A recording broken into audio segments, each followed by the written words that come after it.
Welcome to Dentists, Puns, and Money. I am your host, Shawn Terrell. This podcast is brought to you by Dentist Exit Planning. At Dentist Exit Planning, we help dentists leaving clinical in the next 5 years build their financial treatment plan for life after dentistry. So I returned home recently after being out of town for a few days. And as I was pulling into my driveway, I noticed it right away. My lawn was on the verge of being out of control. The grass was tall, the dandelions were taller, and there was no doubt I really needed to mow right away. But then I remembered something. I really don't care about my lawn. Let me back up. I was returning from being gone at a Cub Scout camp out with my oldest son. And in the few days before we left, I really did plan to mow, but it kept raining right around the time that I planned to do it. And mowing wet grass, if you've ever done it, it's not a fun experience. So the job did not get done before we went camping for the weekend.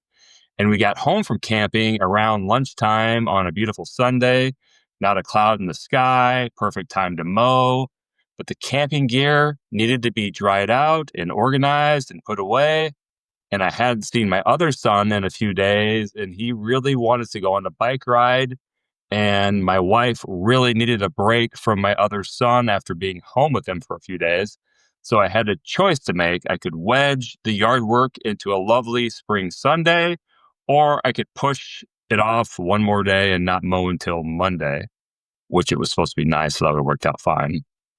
I could practically hear my neighbors and their thought bubbles thinking about whether or not they should try to get me written up with the HOA, but I resisted because unlike most of my neighbors, I really don't care about my lawn.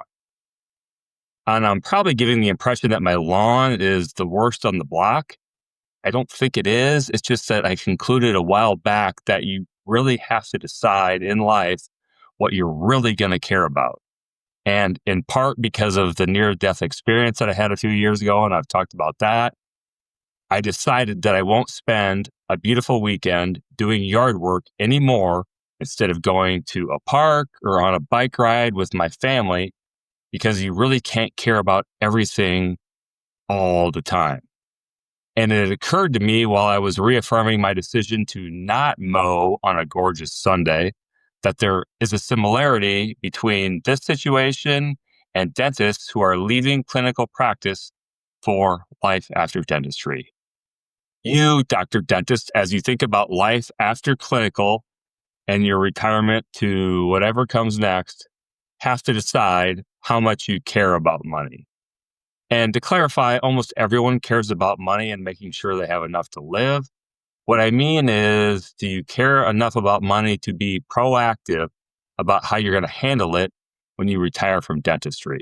Because to be fair, it might work out fine if you don't care that much and take more of a reactive approach with your money and how you're going to spend it in your life after clinical.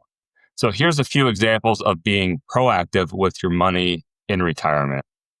Number one would be building an income plan for retirement with your assets, when and how to start drawing Social Security, how much to take out of your investment accounts and when, having a strategy for required minimum distributions if you have deferred a lot of income during your working years, your practice years, thinking about how you're going to handle market downturns, which are probably inevitable over a long retirement, like decades. Market's probably going to go down from time to time. Number two would be being proactive about tax optimization. So I have talked about this a number of times, but it bears repeating here. I don't think there are these huge, large moves that you can make to really lower your lifetime tax bill. I think it's more about many micro engagements or micro actions with your taxes over long periods of time that sort of add up and compound into a decent amount of tax savings over your lifetime or what's left of your life when you are in retirement. And so that might include Roth IRA conversions or converting some money that you have in a tax deferred or a pre-tax account, paying tax on it now and moving it into a Roth IRA.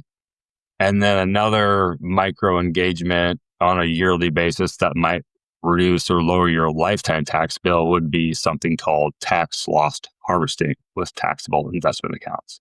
So there's a couple examples of that.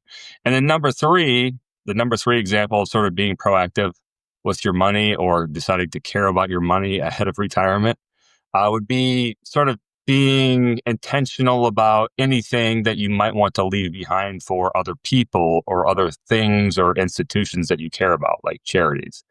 One approach would be just to kind of live your life in retirement and spend what you spend, and whatever's left over goes to your spouse or your relatives or other charities.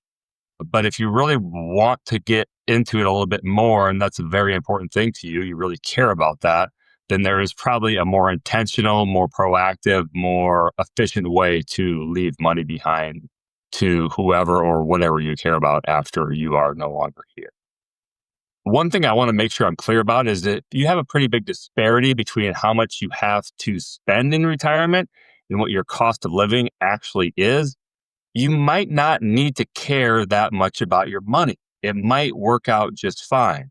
In other words, if you were a really good saver during your high earning practice years and you stuffed a lot away, and you don't plan to drive a Lamborghini and you don't plan to eat caviar for breakfast every day in retirement, then there might not be anything to sweat. Spending lots of time and energy planning might be a waste of time, and you might be better off focusing on and caring about other things.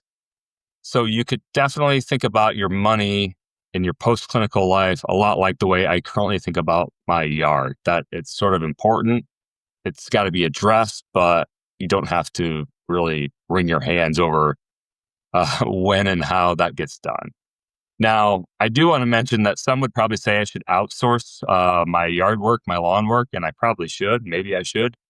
But I also don't need my lawn mowed every 5 days, and I don't need it nitrogened up every month. And in my experience, that's what lawn companies want to do. So I will stick with the DIY approach for now and not going too crazy on it. So how about you? How much do you care about your money? If you don't care too much, like I said, it might work out just fine. If you do care and you want help with it, shoot me an email at Shawn@dentistexit.com. Couple reminders before I go and wrap up. Dentist exit planning, again, helps dentists leaving clinical within the next 5 years build their financial treatment plan for life after dentistry. And also a reminder that dentist exit planning is a registered investment advisor. The information presented here should not be interpreted as investment, legal, tax, financial planning, or wealth management advice. It's for educational purposes only, and past performance is not indicative of future results. That's all I have for now. I am Shawn Terrell. Thanks for following along, and we will talk to you again very soon.